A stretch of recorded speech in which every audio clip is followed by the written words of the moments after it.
Subscribe करें और bell दबाएं ताकि कोई खबर रह न जाए।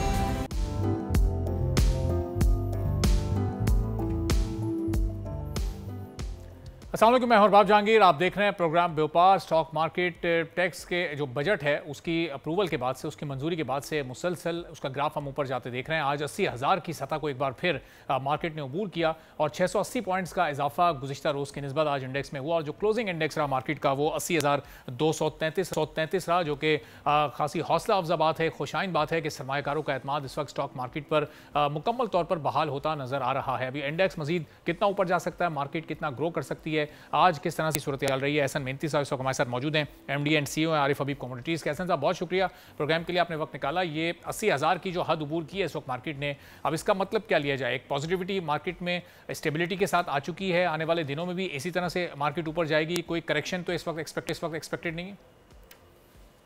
इन्वेस्टर कॉन्फिडेंस जो है काफी रिवाइव हुआ है पोस्ट बजट। अगर आप देखें कैपिटल मार्केट की जो टैक्सेशन काफी जो है वो धीरा हाथ जो है कैपिटल मार्केट पे रहा है। फॉरेन इन्वेस्टमेंट दोबारा से मार्केट का रुख कर रही है और अब अर्निंग सीजन है तो जाहिर है पॉजिटिविटी इस वजह से भी है कि आगे प्राइवेटाइजेशन की ड्राइव है। एक्सपोर्ट नंबर्स 30.6 बिलियन जो है वो हमने फर्स्ट टाइम 30.7 बिलियन अचीव किया। आई थिंक ये मार्केट सेलिब्रेट कर रही है हाईएस्ट एवर एक्सपोर्ट्स को जो नंबर्स नजर आए। तो ऐसे साहब, अभी तो इंटरेस्ट रेट भी हमने देखा कि उस हद तक कम नहीं हुआ जितना एक्सपेक्टेड था। ये अभी सिर्फ 1.5% की इसमें कमी हुई है। अगर ये कोई 2-4% और कम हो जाता है तो फिर ये मार्केट कहाँ तक जा सकती है? देखिए डायरेक्शन जो है इन्फ्लेशन का हमने देखा कि 12.6 आया इन्फ्लेशन नंबर, जो कि हमें जून का नजर आया। आई थिंक एक अच्छी पेशरफ्त है कि इस रियल इंटरेस्ट रेट स्टिल जो है इस पॉलिसी रेट के कम होने के बावजूद जो है 8% तक पॉलिसी रेट जो है रियल इंटरेस्ट रेट पॉजिटिव है, जिसका मतलब ये है कि आने वाले वक्तों में पॉलिसी रेट के अंदर खातिर ख्वाह जो है कमी देखी जाएगी, जिसको इन्वेस्टर काफी अकाउंट फॉर कर रहे हैं। इसके अलावा जो स्टेट ओन्ड एंटरप्राइजेज हैं उसके डिविडेंड्स इमिनेंट हैं कि वो अगले 2-3 हफ्तों में अनाउंस हो जाएंगे और वो रिकॉर्ड इस वजह से भी होंगे। गवर्नमेंट ने तकरीबन $130 बिलियन जो है 130 बिलियन जो है एक्सपेक्ट किया है कि वो स्टेट ओन्ड एंटरप्राइजेस की तरफ से डिविडेंड्स रिसीव होंगे और प्राइवेटाइजेशन की मद के अंदर भी जो है 30 बिलियन से ज्यादा जो है रिसीट्स एक्सपेक्टेड हैं। तो आई थिंक कि जो गवर्नमेंट की जो स्ट्रेटजी है वो हाई डिविडेंड पे आउट्स की है और स्टेट ओन्ड एंटरप्राइजेस के अगर डिविडेंड बढ़ जाते हैं जो कि इन्वेस्टर एक्सपेक्ट कर रहे हैं तो ज्यादातर तेजी इस वक्त हम ऑयल सेक्टर में देख रहे हैं और वो उन्हीं स्टॉक्स में देख रहे हैं कि जहां पर तवक्कुआत है कि डिविडेंड्स जो हैं यानी कि पे आउट जो है कॉर्पोरेट पे आउट स्ट्रॉन्ग होंगे। और ऐसा पोस्ट बजट के बाद हम देख रहे हैं कि सिर्फ एक स्टॉक मार्केट ऐसा सेक्टर है जहां हमें एक पॉजिटिव स्टेबिलिटी नज़र आ रही है, वरना बाकी तमाम सेक्टर इस वक्त बड़े मुतासर हैं। किसी सेक्टर में किसी शख्स को इत्मीनान नहीं है, कोई खुश नहीं है, बजट पर हर एक तनकीद कर रहा है। तो ये स्टॉक मार्केट ही शायद एक ऐसा सेक्टर है जो कि खुशकिस्मती से जो इजाफी टैक्सेस हैं उनसे बच निकला है। देखें यू आर राइट कि मैक्रो लेवल जो है वो स्टॉक मार्केट पे इम्पैक्ट कर रहा है। मैक्रो लेवल जो डेटा हम देख रहे हैं वो अपबीट डेटा है, यानी कि फॉर एग्जांपल इन्फ्लेशन 12.6 आना ये मुस्बत बात है। करंट अकाउंट सरप्लस होना कुछ महीनों में हमने देखा और इवेंचुअली हम उस तरफ जा भी रहे थे। और फिर इसके अलावा अगर हम देखें तो ट्रेड डेफिसिट श्रिंक बाय 10%, वो भी एक एक्सपोर्ट नंबर जिस तरह से मैंने बताया 30.7 बिलियन की जो एक्सपोर्ट नंबर्स हैं डॉलर्स के, वो अनप्रेसिडेंटेड एक्सपोर्ट्स हैं। आईटी सेक्टर के अंदर भी हम देखें तो आई थिंक कि ये स्ट्रक्चरल फिक्स है। आईटी एक्सपोर्ट्स बढ़ रही हैं, टेक्सटाइल एक्सपोर्ट्स बढ़ रही हैं और जाहिर है इसमें जब सैलरीड क्लास की मजीद टैक्सेशन लग रहा है तो उस पर इंडिविजुअल कैपेसिटी पे इम्पैक्ट आ रहा है। बट ओवरऑल मैक्रो लेवल पर इकोनॉमिक स्टेबिलिटी नजर आ रही है। आईएमएफ प्रोग्राम में जा रहे हैं और इन्वेस्टर की स्पेकुलेशन है कि आईएमएफ से पैसे मिल रहे हैं तो साथ में एडीबी से भी पैसे मिलेंगे, वर्ल्ड बैंक से भी मिलेंगे, इकोनॉमिक सपोर्ट भी हेल्प करेंगे और रुपी स्टेबिलिटी भी प्रोवाइड करेंगे। और ऐसा अब इस वक्त चूंकि एक इंडेक्स को हम देख रहे हैं मुसलसल ग्रो कर रहा है, तो इस ग्रोइंग इंडेक्स को देखते हुए क्या नए सरमायाकार जो कि इनएक्सपीरियंस हों, जो पहली बार स्टॉक में सरमायाकारी करते हों, ऐसे लोगों का रुझान क्या स्टॉक की तरफ बढ़ रहा है और उनके लिए क्या ये राइट टाइम है इस वक्त इन्वेस्टमेंट करने का? देखिए इस वक्त तो हम देख रहे हैं कि नए इन्वेस्टर भी आ रहे हैं और फॉरेन इन्वेस्टर भी आ रहे हैं। तो आई थिंक कि इस वक्त तो डायरेक्शन या पूरा जो स्पेकुलेशन है वो इसी बात पर है कि स्टेट ओन्ड एंटरप्राइजेस जो हैं जो कि लॉस मेकिंग है उनकी प्राइवेटाइजेशन होगी। ये प्राइवेटाइजेशन की भी रैली है। अर्निंग अनाउंसमेंट स्ट्रॉन्ग आएंगे, स्ट्रॉन्ग पे आउट्स होंगे स्टेट ओन्ड एंटरप्राइजेस की तरफ से। इसकी बजट कर चुका है, फेडरल बजट के अंदर इसकी अनाउंसमेंट भी हो चुकी है। तो स्ट्रॉन्ग पे आउट्स इन्वेस्टर एक्सपेक्ट कर रहे हैं कि अच्छे डिविडेंड्स मिलेंगे और फिर मार्केट्स भी बेहतर होंगी, इकोनॉमिक स्टेबिलिटी नजर आ रही है। तो आई थिंक कि इन्वेस्टर काफी मुस्बत है। माइक्रो लेवल पे बिल्कुल आपकी बात ठीक है कि जो इंडिविजुअल है उनकी सैलरी इंडिविजुअल है या फिर वैसे भी कारोबारी अफराद है, उन पर टैक्सेशन बढ़ गया, उनके कंसर्न्स हैं। पर जाहिर है वो हम इकोनॉमिक डेटा चूंकि इम्प्रूव कर रहे हैं, मैक्रो लेवल पर जो फिस्कल डेफिसिट है 7% ऑफ जीडीपी, उसको हम रिड्यूस कर रहे हैं 8-9% से। तो आई थिंक कि उस डायरेक्शन में हम जा निकले हैं कि जहाँ पर इकोनॉमिक डेटा हमारा अच्छा हो रहा है और मैक्रो लेवल जो है हमारा डेटा इंप्रूव जब होता है तो जाहिर है इसमें फॉरेन इन्वेस्टर भी आता है, लोकल इन्वेस्टर कॉन्फिडेंस भी बढ़ता है। ठीक है, बहुत बहुत शुक्रिया एहसन मेहंदी साहब, हमारे साथ मौजूद थे MD&C आरिफ हबीब कमोडिटीज़ के। कह रहे थे कि इस वक्त जो मुल्की सरमाकार है उनका एतमाद स्टॉक मार्केट पर बहाल है और बढ़ा हुआ है, बल्कि बैरूनी सरमाकारी भी आ रही है और इसी वजह से स्टॉक मार्केट का इंडेक्स भी रोज़ बरोज़ ऊपर की तरफ जा रहा है। लेकिन बाकी तमाम सेक्टर्स इजाफी टैक्सेस लगने की वजह से इस वक्त बड़े परेशान हैं और ये टैक्सेस नए बजट में लगे हैं। वज़ीर मुमलिकत बराए ख़जाना अली परवेज़ मलिक ये कहते हैं कि अब चूँकि IMF का बेल आउट पैकेज चाहिए था, उनको राज़ी करना था, उनको कन्विंस करना था, तो इस वजह से उनकी मुशावरत से और वो पैकेज हासिल करने के लिए टैक्सेस का इजाफी बोझ इस वक्त आवाम पर लाद दिया गया है। तो अब हुकूमत ये एक्सेप्ट कर चुकी है कि IMF की मंजूरी से ये बजट बना है, लेकिन जो इस पर एक पब्लिक रिएक्शन सामने आ रहा है उसको कैसे ये गवर्नमेंट फेस करेगी। जो इस वक्त फैक्ट्स एंड फिगर सामने आ रहे हैं 1 जुलाई के बाद से जो एक महंगाई का नया तूफान एक आम आदमी के लिए आएगा, उसका क्या जवाब फिर हुकूमत के पास होगा और आगे क्या इकोनॉमिक सिचुएशन सामने आएगी, इस पर हम बात करेंगे। खालिद डॉक्टर साहब हमारे साथ मौजूद हैं, माहिर माशियात हैं। डॉक्टर खालिद साहब बहुत शुक्रिया प्रोग्राम के लिए, आपने वक्त निकाला। अब ये इस वक्त कोई ऐसी हुकूमत की आपको पॉलिसी नज़र आ रही है कि जो ये रेवेन्यू इन्होंने अपना एक टारगेट रखा है उसको ये कैसे अचीव करेंगे? इतने ज़्यादा टैक्सेस लोगों पर लगा दिए गए, यही दुरुस्त पॉलिसी थी या कोई अल्टरनेट पॉलिसी भी हुकूमत अपना सकती थी? जी बहुत शुक्रिया। आपको ये समझना होगा, हमें सबको ये समझना है कि बड़ा मुश्किल टाइम है पाकिस्तान की इकोनॉमी के लिए। एक साइड पे पाकिस्तान जो है वो IMF के पैकेज का इंतज़ार कर रहा है ताकि हम मैक्रो इकोनॉमिक स्टेबलाइजेशन की तरफ जा सके, और दूसरी साइड पे हमें माइक्रो इकोनॉमिक प्रॉस्पेरिटी का भी ख्याल रखना है। तो इन दोनों चीज़ों को बैलेंस करना बड़ा मुश्किल था, और इस मुश्किल टाइम में बजट बनाना किसी के लिए भी बड़ा मुश्किल हो जाता है, ख़ास तौर पे जब आप political instability, macro economic instability, turmoil के दिनों में गुजर रहे हो।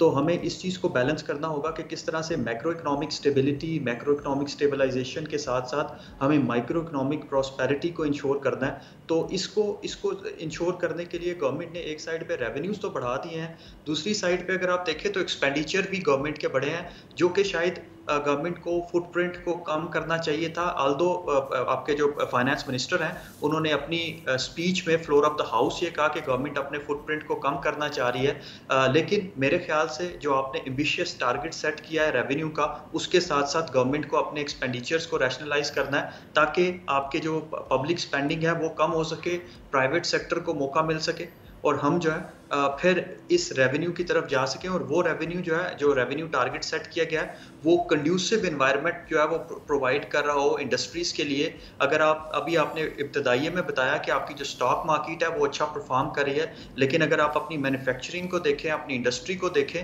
तो वो इंडस्ट्री जो है वो एक तो रीजनली कंपेटिटिव नहीं रही है और दूसरा इंटरनली आपने उस पर इतना बर्डन डाल दिया है, टैक्स पेयर्स पे इतना बर्डन डाल दिया है, वो शायद आइंदा कुछ सालों में आपकी जो इकोनॉमिक ग्रोथ है वो नीचे जा रही होगी, इन्फ्लेशन जो है वो बढ़ रहा होगा। तो हमें इस चीज़ को, इस बैलेंस को बरकरार रखना है ताकि हम मैक्रो इकोनॉमिक स्टेबलाइजेशन की तरफ भी जा रहे हों, लॉन्ग टर्म हो वो, और दूसरा वो माइक्रो इकोनॉमिक प्रॉस्पेरिटी को भी जो है वो इंश्योर करिए। और तीसरी चीज़ जो बड़ी इंपॉर्टेंट है वो ये कि हमें इक्विटी के साथ चलना है। इक्विटी मीन्स कि पाकिस्तान इस टाइम पे बैलेंस्ड ग्रोथ देखना चाह रहा है। अगर अक्रॉस द सेक्टर्स ग्रोथ आएगी पाकिस्तान में तो वो एक लॉन्ग टर्म चीज़ होगी, लेकिन अगर ग्रोथ आपकी सिर्फ एक सेक्टर पर लिमिटेड है तो वो एक लॉन्ग टर्म चीज़ नहीं होगी पाकिस्तान की। तो डॉक्टर साहब ये अभी जो जिस तरह टैक्स रेवेन्यू के जो टारगेट्स रखे गए हैं उसमें हुकूमत की एक इंटेंशन नज़र आ रही है कि वो टारगेट्स को हुकूमत हर साल बढ़ाती जा रही है।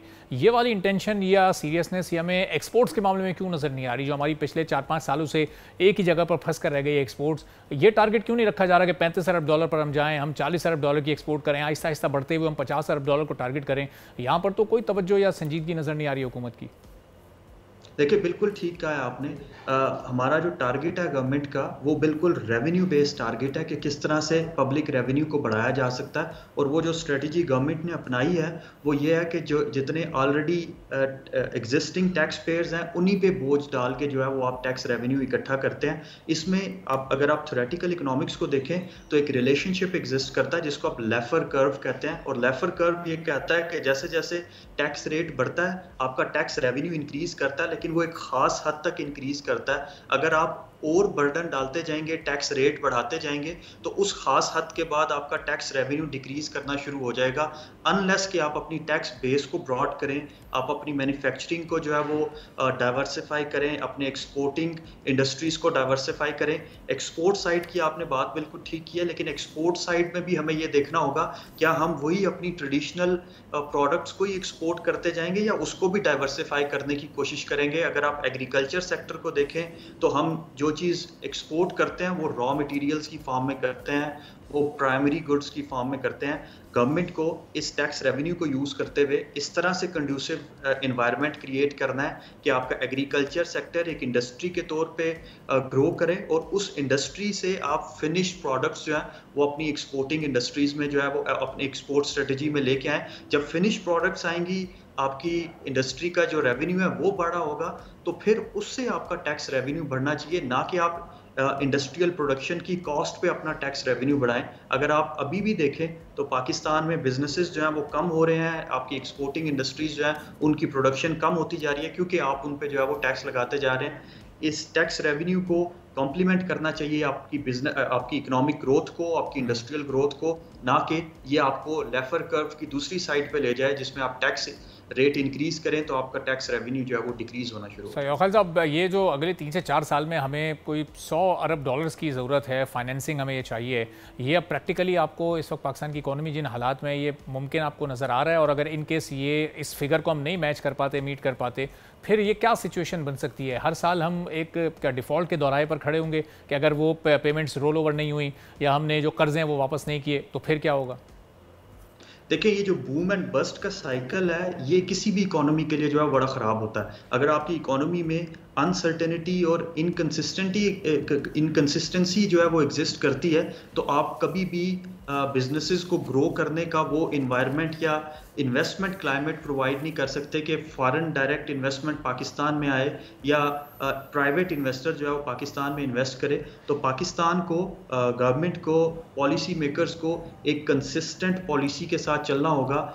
फाइनेंस मिनिस्टर ने फ्लोर ऑफ द हाउस कहा था कि national pact with the provincial governments और स्टेक होल्डर्स जो हैं वो साइन किए जाएंगे ताकि हम चार्टर ऑफ इकोनॉमी की बात कर रहे हों, लॉन्ग टर्म पॉलिसीज़ की बात कर रहे हैं, जिसकी वजह से जो बूम एंड बस्ट साइकिल है वो ख़त्म हो सके। दूसरी आपने बात बड़ी ठीक की है कि पाकिस्तान की जो फाइनेंशियल रिक्वायरमेंट्स हैं, जो आइंदा सालों में हमने कर्जे वापस करने हैं, वो बढ़ती जा रही हैं। तो उसके लिए हमें लॉन्ग टर्म IMF प्रोग्राम में रहना होगा। और IMF प्रोग्राम में रहने का मतलब है कि आपकी जो इकोनॉमी है वो स्टेबलाइजेशन के फेज से गुजर रही होगी, और जब भी आप स्टेबलाइजेशन के फेज से गुजरे होते हैं आपको टैक्सेस बढ़ाने पड़ते हैं, आपको जो है वो फिस्कल टाइटनिंग करनी पड़ती है, जिसकी वजह से आपकी जो माइक्रो इकोनॉमिक प्रॉस्पेरिटी है वो इफेक्ट हो रही होती है। तो अगेन वही बात कि हमें जो है वो बैलेंस क्रिएट करना होगा मैक्रो इकोनॉमिक स्टेबलाइजेशन और माइक्रो इकोनॉमिक प्रॉस्पेरिटी में। और इसको करने के लिए आपको 3 चीज़ें करनी है। एक ये कि जो टैक्स बर्डन है वो जो है वो डिवाइड किया जाए इक्विटी के साथ all across the sectors, existing tax payers पे बोझ ना डाला जाए। दूसरी चीज़, गवर्नमेंट को expenditure side of the equation जो है वो भी देखनी है ताकि फिस्कल डेफिसिट को कम किया जा सके। और तीसरी बड़ी इंपॉर्टेंट चीज़ जो डायरेक्टली आपके क्वेश्चन का आंसर करती है वो ये कि हमें कोऑर्डिनेशन में जाना है, हमें इंटीग्रेशन में जाना है, हमें रीजनली कोऑर्डिनेट करना है। डॉक्टर साहब, अनफॉर्चुनेटली अभी तो इन तीनों में से कुछ भी होता नजर नहीं आ रहा। अभी तो पाकिस्तान IMF के प्रोग्राम में जा रहा है, सिर्फ अप्लाई किया है, कन्विंस कर रहा है, तो हमने उनकी मुशावरत से और उनकी सारी कंसिडरेशंस लिए हैं, सारी तजावीज़ को सामने रखते हुए बजट बनाए। अगला जब बजट आएगा उस वक्त तो पाकिस्तान ऑलरेडी IMF प्रोग्राम में होगा, तो शायद पूरा का पूरा बजट वहीं से बनकर आएगा और शायद यहाँ ये कागज़ सिर्फ इन लोगों को पेश करने होंगे असेंबली में और उसको अप्रूव करवाना होगा।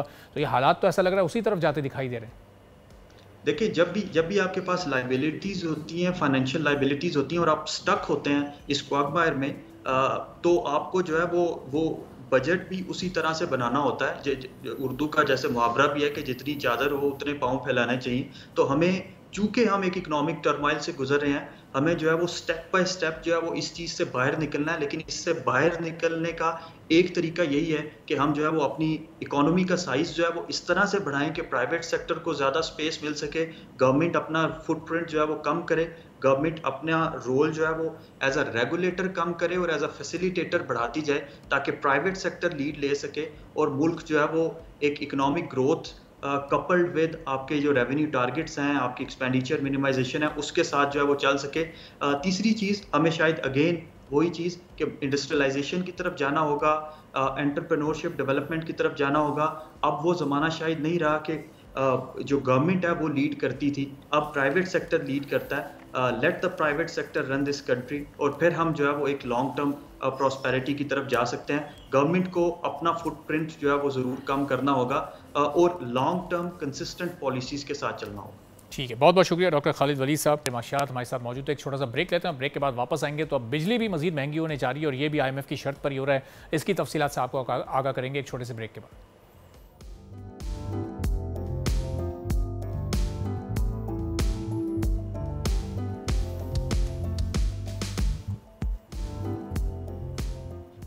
एक बार फिर प्रोग्राम में आपको खुशामदीद कहेंगे। पाकिस्तान पेट्रोलियम डीलर्स और हुकूमत के मुज़ाकरात नाकाम हो चुके हैं। पेट्रोलियम डीलर्स ये चाहते हैं कि जो 0.5% एडवांस टर्नओवर टैक्स हुकूमत की जानिब से आयद किया गया उसको फौरी तौर पर वापस लिया जाए, और अगर ये वापस नहीं लिया जाता तो अब ये ऐलान हो चुका है कि 5 जुलाई की सुबह 6 बजे से तमाम पेट्रोल पंप्स को बंद कर दिया जाएगा, फिर आवाम को वहाँ से पेट्रोल मैसर नहीं आएगा। क्या सूरत हाल रही, मुज़ाकरात क्यों नाकाम हुए, हुकूमत क्या चाहती है, डीलर्स क्या चाहते हैं, इस पर हम गुफ्तगू करेंगे। अब्दुल समी खान साहब हमारे साथ मौजूद हैं, चेयरमैन है पाकिस्तान पेट्रोलियम डीलर एसोसिएशन के। बहुत शुक्रिया समी खान साहब, प्रोग्राम के लिए आपने वक्त निकाला। सबसे पहले तो बताइएगा कि आपके जो बुनियादी जो मुतालबात हैं, जो तहफ़्फ़ुज़ात हैं, वो हैं क्या? देखिए, बात ये है, पहले तो आपको बता दूं, कल मैं फाइनेंस मिनिस्टर से मिला, अच्छा, सेक्रेटरी पेट्रोलियम से मिला, FBR के चेयरमैन से मिला, और कोई DG ऑयल से मिला, और मैंने ये कहा उनसे कि एक तो डबल टैक्सेशन होता नहीं है लॉ के खिलाफ, दूसरे उन्होंने हम वैसे इतने टैक्स देते हैं, जब हमारा डिलीवरी आती है सब टैक्स दे देते हैं। अब इन्होंने 0.5 लगा दिया है और वो कहते हैं आप साल के बाद आप हमसे पैसे रिटर्न करेंगे। आज तक तो कभी रिटर्न नहीं किया। चलो, अगर रिटर्न भी करेंगे तो हमारे पास जो इतने लाखों रुपए महीने का टैक्स ले लेंगे, हमारे पास तो वर्किंग कैपिटल ही नहीं रहेगा, हम फिर क्या करेंगे? तो हम उनसे कहा कि भैया इसको आप खत्म करें। हम गए इसलिए थे कि हमारी एसोसिएशन बड़ी उसूल की है कि हम उनको इस तरह करते हैं कि भाई आप कल वो कहेंगे साहब आप तो आए नहीं हमारे पास, तो हमने उसको सब चीज एक्सप्लेन कर दी है और हमने कह दिया कि देखिए, अगर आप ये हमारे साथ इसको खत्म नहीं करेंगे तो हम 5 तारीख की सुबह 6 बजे से पाकिस्तान के पेट्रोल पंप बंद कर दें। तो समी साहब, अब ये बताएं कि ये जो 0.5% का टैक्स है, इसको आप मुकम्मल तौर पर सिफर करना चाहते हैं, यानी किसी भी तरह का कोई टैक्स नहीं देना चाहते, और या हुकूमत चाहती है कि नहीं, हम तो टैक्स दे रहे हैं, हमारे सब टैक्स दे रहे हैं, उम्र भर से दे रहे हैं। पेट्रोल के साथ जब डिलीवरी आती है पेट्रोल की, वो सब टैक्स ले लेते हैं हमारे साथ। तो ये एडवांस टर्नओवर टैक्स जो है, ये कोई नया टैक्स इन्होंने नाफिज किया फिर आप पर? ये नया टैक्स नाफिज कर दिया। ये इन्होंने ये नहीं देखा, मालूम नहीं ये अंधे हैं क्या है, इनको ये नहीं देखा इन्होंने कि भाई ये डबल टैक्स ऐसा लॉ में भी नहीं। तो समी साहब, ये अब जरा ये बताएं कि FBR ने बजट बनाने से पहले कोई तजवीज़ वगैरह आपसे ली थी? आपने अपनी कुछ डिमांड्स रखी थी उनके सामने कि भाई बजट में हमारे ऊपर कोई इजाफी टैक्स ना लाद दिया जाए? देखिए, हमने कहा था वो जो 1880 लगाया था, वो तो उन्होंने 70 कर दिया हमारे कहने पे, मगर ये नहीं किया। अच्छा, तो अब वो एक चीज उन्होंने आपकी मानी, तो अब आप ये बात आप मानने को तैयार नहीं है? नहीं, वो हमारा नहीं मसला था, वो हमारा मसला ये नहीं था, बल्कि वो ये कि वो लगा देंगे तो कीमत पेट्रोल की बहुत बढ़ जाएगी। अच्छा। हमारा तो उससे कोई डायरेक्ट ताल्लुक नहीं है। अगर पेट्रोल की कीमत बढ़ेगी तो तो अवाम को बड़ी तकलीफ हो जाएगी। तो अब समी साहब ये जो 5 तारीख से आप सुबह 6 बजे से पंप्स बंद कर देंगे तो अवाम तो अभी भी तकलीफ में आ जाएंगे। फिर वो जो रोज के रोज लोग पेट्रोल थोड़ा थोड़ा डलवाते हैं कम आमदनी वाले, वो किधर जाएंगे? नहीं, मैं अपील कर रहा हूँ कि ये कल पूरे फुल करा लें अपने टैंक भी जो भी है, और जो कंपनी चला रही है वहां से एम्बुलेंस वगैरह ले सकते हैं, क्योंकि वो बंद नहीं कर रहे। अच्छा, लेकिन वो जो मोटरसाइकिल वाले हैं या जो रिक्शे चलाने वाले हैं, जो पब्लिक ट्रांसपोर्ट वाले हैं, जो मुख्तलिफ ऑनलाइन टैक्सीज वगैरह चलती हैं जिसमें लोग सफर करते हैं। देखिए बात ये है, आपका कहना बजा है, हमें भी तकलीफ है, क्योंकि मगर हमारा कोई दूसरा रास्ता नहीं, हम क्या करें? देखिए हम भूखे तो नहीं मर सकते। इस गवर्नमेंट ने हर चीज के टैक्स लगा दो, इन्होंने ये भी नहीं देखा ये डबल टैक्सेशन है, हम कितना टैक्स दे रहे हैं, इनको तो सोचना चाहिए ना पहले। तो समी साहब चले, उन्होंने तो लगा दिया, ये जो सारी अवामी मुश्किलात हैं जो बंद करने से ये सामने आएंगी, तो ये आपने उनके सामने ये नुकात रखे हैं? ये जो एक हम तो नुकसान में कैसे चलाएं, मुझे ये बता दें। हम नुकसान में कैसे चलाते? ये जो पब्लिक के तकलीफ वाला एंगल है, ये मामला आपने हुकूमत के सामने रखा है? खुद तकलीफ है, पब्लिक को तकलीफ है, तो हमें तकलीफ है, मगर हमारे मुलाजमीन मोटरसाइकिल चलाते हैं उनको तकलीफ है। मगर बात ये है, हम नुकसान में तो कोई दुनिया में कोई बिजनेस नहीं चलाता। लेकिन सभी साहब ये देखिए, जो पब्लिक पर जो पेट्रोल की एक लीटर प्राइस में जितने भी टैक्सेस लगते हैं वो तो जैसे तैसे वो आवाम भरती ही है। अब अगर ये आप क्या चाहते हैं हम क्या करें? आप कोई दरमियाना रास्ता ऐसा निकालेंगे पब्लिक को भी परेशानी ना हो और हुकूमत भी आपकी डिमांड, हम तो ये चाह रहे हैं कि पब्लिक को ना परेशानी हो, आपकी भी डिमांड मान ली जाए, आप भी सुकून में रहें, आवाम भी सुकून में रहें। वो कैसे हो सकता है कि या तो बंद करें या खोल दे, और तो कोई रास्ता नहीं है। कंपनियों से बात हुई है, उनका जो हमारे पंप है हम वहाँ खोल देंगे। अच्छा, हुकूमत से जब आपकी बात हुई, कल इतने सारे हाई ऑफिशियल से आपकी बात हुई, तो वो राजी हैं कि हाँ आप चाहे बंद कर दें, हम तो इस टैक्स को नहीं हटाएंगे? वो तो बोले नहीं, हमने तो कह दिया उनसे कि हम 500 बंद कर रहे हैं। अच्छा, तो वो कहते हैं हम देखते हैं, रास्ता देखते हैं। वजीर खजाना साहब को आपने बताया औरंगजेब साहब को कि हम बंद कर रहे हैं 5 तारीख से? सबको मालूम है, तो उन्होंने कोई पॉजिटिव जवाब नहीं दिया? उन्होंने कहा बंद कर दें, पब्लिक मुश्किल में आती है तो आ जाए? नहीं, उन्होंने कहा कि मैं FBI के चेयरमैन को देता हूँ आपकी जितनी चीजें हैं। अच्छा, आप जाके उनसे मिल लेते हैं, वहाँ चले गए। फिर उनसे क्या बात हुई? FBI के चेयरमैन ने, उन्होंने क्या कहा? यही बातें हुई, वो खुद कंफ्यूज थे कि ये तो नहीं कहा कि गलती हो गई, मगर वो मुझे एहसास हो रहा था कि वो गलती का उनको एहसास था। अच्छा, तो उन्होंने बताया कि ये जो टैक्स लगाया गया वजीर खजाना की इंस्ट्रक्शन पे लगाया गया है, या ये कहाँ से ये टैक्स आया आप लोगों के ऊपर, किसकी तजवीज़ थी? ये जो बजट में था वो उसमें लगाया, जैसे और चीजों में लगाया। तो समी साहब चलें, ये सिलसिला जो आप शुरू कर रहे हैं 5 तारीख की सुबह 6 बजे से, ये मुकम्मल तौर पर बंद हो जाएंगे पंप्स हमेशा के लिए, या कभी ये खुलेंगे कोई 2-4 रोज बाद, 1 आध दिन के बाद? अब इनको होश आ जाए कि 5 को हमें बता दें। अच्छा, तो और अगर बिलफर्ज ये 7 तारीख, 8 तारीख, 9 तारीख तक हुकूमत नहीं आपकी बात मानती, तो फिर ये तो हमारे डीलरों ने ये तय किया है कि वो पेट्रोल नहीं लेंगे। अच्छा, यानी हर पंप बंद हो जाएगा, किसी पंप पर लोगों को, ये तो फिर समझे कि आप कारोबारी जिंदगी रुक जाएगा। हम पंप नहीं रहेंगे कि कोई आता है कि भैया आप पंप, अगर पुलिस वाला तो कह रहे पंप हमारे पास पेट्रोल ही नहीं। तो ये हुकूमत को इस संजीदगी का एहसास है समी साहब? नहीं है? इस वाले एंगल, इस वाले मसले पर आपने हुकूमत से बात की है कि देखें पब्लिक के साथ फिर ये हो जाएगा, बहुत मुश्किल में आ जाएगी पब्लिक? क्या है, आप कैसी बात कर रहे हैं? आप पब्लिक की बात कर रहे हैं, हम भी तो पब्लिक हैं। जी सर, आप भी बिल्कुल पब्लिक हैं, आप भी पब्लिक हैं, लेकिन अगर आपके किसी अमल से पब्लिक को तकलीफ होती है तो फिर जाहिर है आपसे सवाल करना बनता है और उनसे भी सवाल करना बनता है। कोई दुनिया में कोई नुकसान से पंप चलाता है या कोई बिजनेस करता है और डबल टैक्सेशन लगा दिया? तो समी साहब, ये जो फिर मुख्तलिफ चीज़ों पर और जो सेल्स टैक्स और दीगर टैक्स जो लोगों पर आयद हुए हैं, फिर ये लोगों को क्या करना चाहिए? आप तो चलें अपने पंप्स बंद कर रहे हैं, फिर कारोबार करने वाले कारोबार बंद कर दें, दुकानदार दुकानें बंद कर दें। अपने शोबे की बात कर रहा हूँ। देखिए हम पेट्रोल के 1 पैसा ज्यादा नहीं ले सकते, हमारे लिए और प्रॉब्लम है। और लोग तो 1 रुपया ले रहे, कुछ ले ले, वो हमें उसमें फर्क है। हमारे वहां तो कंपलसरी है कि आप इससे एक पैसा नहीं बढ़ाते। जबकि सभी साहब आप ही के पंप्स पर हम देखते हैं कि जो सरकारी कीमत होती है उससे कोई 1 रुपया, कोई 1.25 रुपया, कोई 50 पैसे इजाफी दे रहे होते हैं। कभी नहीं होता है वहाँ। आप किसी पंप पे जाएं, जो मशीन उनकी लगी है उस पर जो आप अमाउंट देखेंगे वो 50-60 पैसे ज्यादा होता है। नहीं, कभी नहीं सर। जो आपका करीब तरीन पंप है, आप चले हैं सरकारी कीमत को टैली करने, वहाँ यही होता है। ये मैं बिल्कुल आपको आंखों देखा और ये मुस्तकिल बुनियादों पर होने वाली चीज बता रहा हूँ।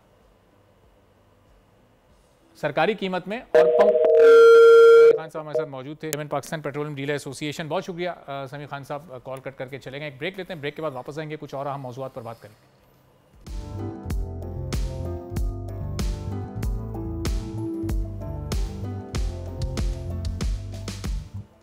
एक बार फिर प्रोग्राम में आपको खुशामदीद कहेंगे। और अभी बजट के टैक्सों से लोग परेशान हैं कि IMF का एक और मुतालबा, एक और शर्त सामने आ गई है। 10 जुलाई से पहले बिजली की कीमत में 5 रुपये इजाफा करने की अब ये शर्त है, ये तजवीज़ IMF की, जो कि ज़ाहिर हुकूमत को माननी होगी। एक वर्चुअल इजलास हुआ, वर्चुअल रब्ता हुआ पाकिस्तान और IMF के दरमियान, और उसमें जो बजट में इकदाम उठाए गए उससे मुतालिक IMF को जब ब्रीफिंग दी गई तो उन्होंने इत्मीनान का इजहार किया कि जो सख्त मुश्किल और माशी फैसले इस वक्त पाकिस्तान की हुकूमत ने इस बजट में किए हैं, जिस तरह से नए टैक्सेस आवाम पर ला दें, तो उसकी तारीफ़ की IMF ने। तो अब ये बिजली मज़ीद कितनी महंगी होगी, गैस की कीमत में मज़ीद कितना इजाफा होगा, कहाँ तक ये कीमत जा सकती है और इसकी वजूहात हैं क्या, इस पर हम गुफ्तगू अज़ीम मौलवी साहब, चेयरमैन है public sector utilities power and gas के। बहुत शुक्रिया अहमद साहब, प्रोग्राम के लिए आपने वक्त निकाला।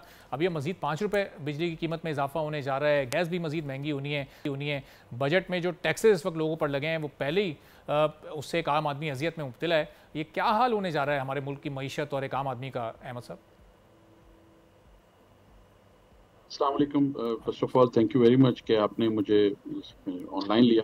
देखें सर, लफ्ज़ों की सारी गेम है, लफ्ज़ों का खेल खिलवाड़ है। आप जो आदमी इस वक्त बिल पे कर रहा है उसके ऊपर तो सारी अजियत है, उसके ऊपर सारी मुश्किल है, लेकिन जिन डिस्कोर्स की रिकवरी नहीं है, आप बताएं ना कि 80-85% से कम रिकवरी हो, आपका पावर का सर्कुलर डेट बढ़ रहा है, आपके ट्रांसमिशन लाइंस बोल चुकी हैं, उस पर किसी की तवज्जो नहीं है। हमें इवेंचुअली देखें, कोई भी काम, कोई भी कारोबार, कोई भी मुल्क रिकवरी के बगैर नहीं चल सकता। अगर हमें इन मुश्किलात से निकलना है तो जो लोग बिजली, गैस, पानी के बिल अदा कर रहे हैं, हमें उनके ऊपर बोझ नहीं बढ़ाना चाहिए। हाँ, जहाँ जहाँ इन चीज़ों की चोरी हो रही है हमें उसका सद्देबाब करना चाहिए, वहाँ पे हमें रिकवरी करनी चाहिए। बातों से अब आगे बढ़ें, अमल की तरफ आएँ।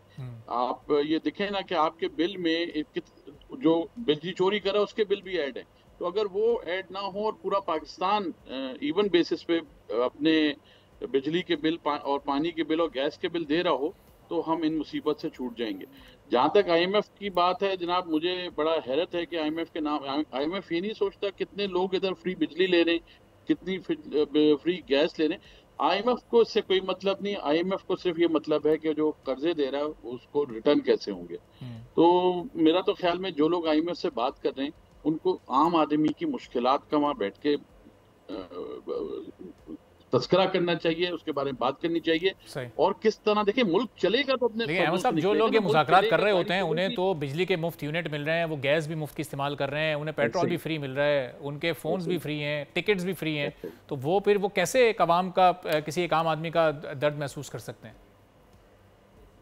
मैंने इससे पहले भी एक प्रोग्राम में कहा था कि मुझे प्राइम मिनिस्टर की नीयत पे कोई शक नहीं। वो चाहते हैं कि पाकिस्तान तरक्की करे, वो चाहते हैं पाकिस्तान अपने कदमों पे खड़ा हो, लेकिन जो लोग उनके इर्द गिर्द हैं, लार्ज स्केल मैन्युफैक्चरर्स की उन्होंने कमेटी बनाई हुई है, जिस स्मॉल एंड मीडियम एंटरप्राइजेस को लें जो कि जानते हैं लोगों के मसले मसाइल क्या हैं, जो कि इन बिलों, जब ये बिल आते हैं उनकी रूहें उड़ जाती हैं, उनके रातों की नींदें उड़ जाती हैं, उनको अपनी कमेटी में लें ताकि वो अपना दर्द बता सकें, अपनी मुश्किलात का तस्करा कर सकें। जो आप बात करें 100% दुरुस्त बात है, और कौम इस चीज को बहुत संजीदगी से देख रही है। आप ये ना समझें कि ये कौम सोई हुई है। सोशल मीडिया ने, आप लोगों ने, मीडिया ने लोगों को जगाया हुआ है। लोग ये देख रहे हैं कि उनके ऊपर सारे अजाब उनके ऊपर डाले जा रहे हैं, और जो तबका याफ्ता तबका है वो उसकी मराहत में कोई कमी नहीं हो रही। मेरा ख्याल में वक्त आ गया है कि हम हर एक के ऊपर बराबर का बोझ डालें, और ये वज़ीर-ए-आज़म टीवी पे आकर के लोगों को ये बताएं कि जी जो ये मुश्किलात हैं इतने अरसे की, इंशाल्लाह इतने दिनों में as a Pakistani prime minister मुझे बताएं कि जी इतने दिनों में हम इन मुश्किलात से प्राइम निकल मिनिस्टर की जाएंगे। इंटेंशन पर और आपको उसके बिल्कुल शक नहीं है, हम भी शक नहीं करते, लेकिन एक दौर इनका पहला भी गुजरा जो 16 माह प्राइम मिनिस्टर थे, उस वक्त से आप देखें तो सर्कुलर डेट भी बढ़ रहा है, पाकिस्तान का कर्जा भी बढ़ रहा है, सारे इकोनॉमिक इंडिकेटर्स नेगेटिव भी हो रहे हैं, उसमें कहीं कोई पॉजिटिविटी नजर नहीं आ रही है। देखिए भाई, पॉलिटिकल बेसिस पे जब भर्तियां होंगी और पॉलिटिकल बेसिस पे जब कनेक्शंस दिए जाएंगे तो उस मुल्क का यही हाल होगा। हमारे को इतने जराए नहीं है कि हम कोई तेल बेच रहे हों या हमारे पास तेल और बहुत सारे जखायर निकले हुए हों। हम एक मुतवसत मुल्क थे, अब गरीब मुल्क हैं। हर आदमी को अपना पार्ट अदा करना होगा। अगर मैं ये समझता हूँ कि मैं बिजली का बिल नहीं दे सकता तो मुझे अपने यहाँ बिजली का इस्तेमाल कम करना होगा, लेकिन कौम की खातिर, मुल्क की खातिर हमें ये बिल देना होंगे। हम ये नहीं कर सकते कि अब बिजली के बिल ना दें। जिन इलाकों में बिजली के बिल नहीं रिकवरी हो रही उसके लिए हुकूमत को सोचना पड़ेगा, वहां से पैसे लेने पड़ेंगे। साहब कुछ अलामती तौर पर या ऑप्टिक्स के तौर पर हुकूमत को खुद भी कुछ अमल करने की जरूरत होगी या नहीं होगी? अपनी मुफ्त बिजली क्या विड्रॉ करने की जरूरत है? जो सूटेड बूटेड काबीना के इजलास हो रहे होते हैं उसमें हम देखते हैं कितने बड़े बड़े स्टैंड एसी और कितनी वहां बिजली का इस्तेमाल हो रहा होता है, तो क्या वो उसमें भी कोई कमी लाई जा सकती है? उसमें भी कहीं सादगी को किफायत शारी अपनाई जा सकती है?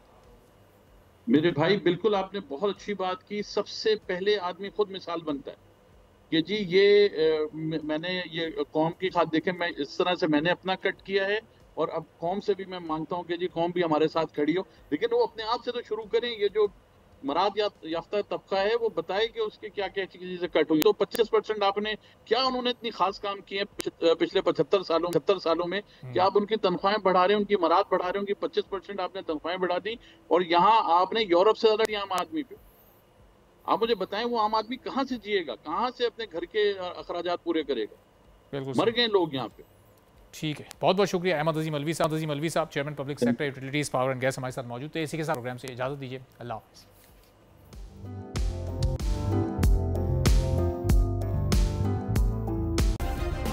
सब्सक्राइब करें और बेल दबाएं ताकि कोई खबर रह न जाए।